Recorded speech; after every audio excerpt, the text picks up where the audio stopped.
Hi, I'm Kareem Habibi from Keeper's Nursery. It's late October 2023 and I'm making a short video about apple breeding. So right now I'm collecting seeds for apple breeding, which I will hopefully be grafting in the summer of 2024. So at this stage of the year there are lots and lots of juicy apples. So what you have to do is obviously pick your favorite apple. So I've not hand pollinated any of these apples.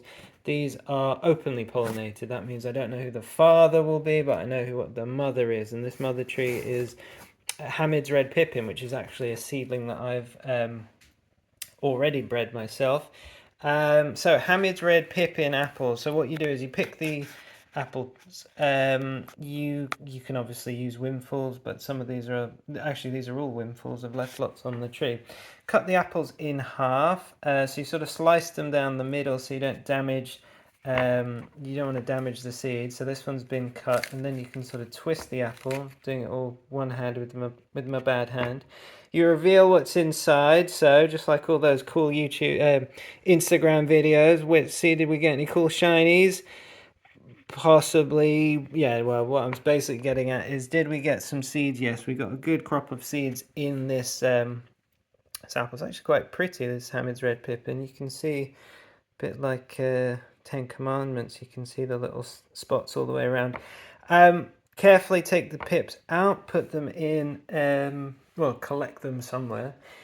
The next step is very easy. Once you've got all your seeds, so I'll still do loads more, but here's some that I did earlier. This is a different variety. This is Riker, which have already been chopped up. So these Rikers are actually the parent of Hamid's Red Pippin. So what we're going to do here is get more second generation, or maybe some third generations here. That's yummy, yummy.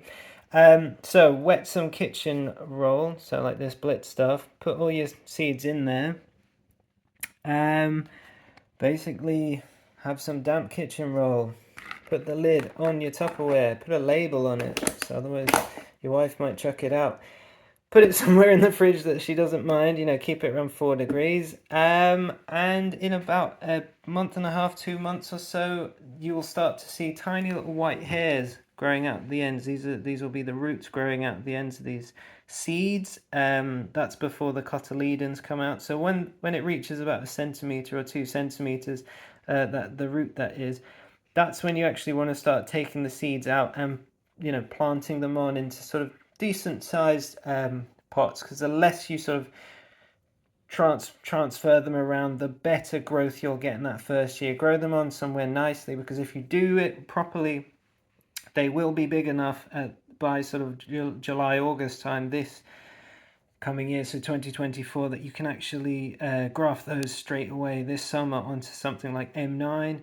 Once they're onto M9, give it another 3 years and you'll start to see fruit on some of them. So between sort of 3 and 5 years, you'll see most of them fruiting. So that's going to be what, 2028, 9, something like that. We'll see loads of fruit. So anyway, thanks very much for watching, and hopefully this is successful.